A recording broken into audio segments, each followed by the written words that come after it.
অন্তর্বর্তী সরকারের প্রধান উপদেষ্টা ডক্টর মোহাম্মদ ইউনূসের সঙ্গে আগামী সোমবার ঢাকায় বৈঠক করবেন ইউরোপীয় ইউনিয়নের সদস্যভুক্ত ২৭ দেশ ও ঢাকায় ইইউ মিশন প্রধান সহ ২৮ রাষ্ট্রদূত। বৃহস্পতিবার বিকেলে পররাষ্ট্র মন্ত্রণালয়ের মুখপাত্র মোহাম্মদ রফিকুল আলম ব্রিফিংয়ে একথা জানান। ইইউ এর সব সদস্য দেশের রাষ্ট্রদূত একত্রিত হয়ে সরকার প্রধানের সঙ্গে আলোচনার উদ্যোগটি এবারই প্রথম। এই উদ্যোগ বাংলাদেশ ও ইইউ এর সম্পর্ককে আরও সুসংহত করবে বলে জানান তিনি।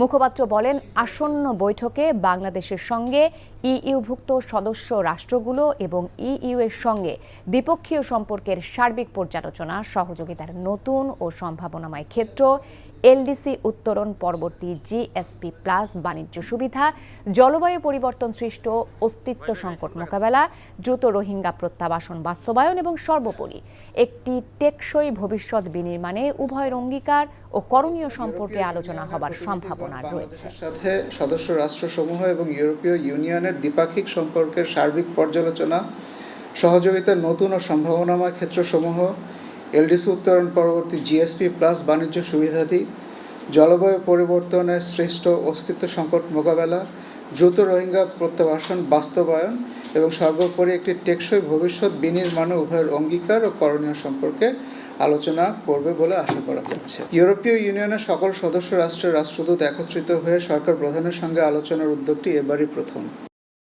আপনার কি কোনো জব এক্সপিরিয়েন্স আছে? তোর চাকরি দেখা আর আমার কপালে নেই। আমি চেষ্টা করছি, হচ্ছে না, এটা আমার দোষ। টাকা হলে মানুষের অবস্থান পরিবর্তন হয়, কিন্তু রুচির না। এমন ছেলের কাছে বিয়ে হলে যে কোনো মেয়ের আর্থিক নিশ্চয়তা থাকবে। টাকা পয়সা কি সব? আর একটা প্রাইভেট চাকরি করে তো সরকারি চাকরির জন্য চেষ্টা করা যায়। বেসরকারি চাকরি করতে গেলেও টাকা লাগে, লিঙ্ক লাগে, যেটা কোনোটাই আমাদের নেই। জীবনটাকে সবসময় সহজভাবে দেখবে। অর্থ মূল্য ছাড়া কোনো কাজের কোনো মূল্য কেউ দিতে চায় না। বিয়ে করে ফেলো আমাকে। খাওয়াবো কি তোমাকে আমি? বেকার ছেলে মুখ দেখাটা একটা বিরক্তিকর। এক রত্তি বেঁচে থাকার গল্প, আর সত্যি বন্ধুত্বের সংকল্প,